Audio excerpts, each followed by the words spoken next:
Buraya yaklaşık günlük 400-450 kişi vatandaşımıza hizmet veriyoruz. Buradaki hizmetimiz vatandaşın ihtiyacına göre cevap vermek.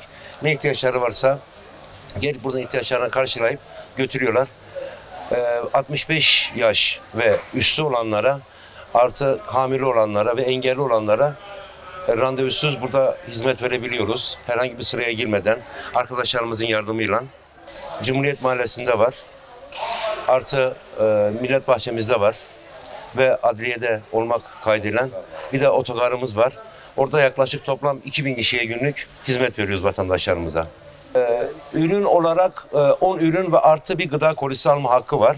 Bu ürünler içerisinde istediğini seçebilir ve birer adet alma anlamında yardımcı oluyoruz kendilerine. Şu anda tam kesin belli olmakla birlikte devam ediyor süreç.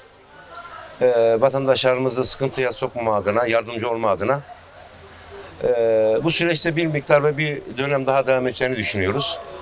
15 günde bir gelip alışveriş yapma hakları var. Bu süreç içerisinde ihtiyaçlarını tekrardan gelip alabiliyorlar randevulu bir şekilde. O anlamda randevu aşırı bir yoğunluk var, aşırı bir yüklenme var. Ondan dolayı kaynaklandığını düşünüyoruz. Yoksa normalinde gelen vatandaşlarımızın 452'sine günlük randevu verebiliyoruz ve artı ihtiyaçlarına cevap verebiliyoruz. Arada da tüm hayırsever vatandaşlarımızdan ve iş adamlarımızdan yardımlarını bekliyoruz inşallah.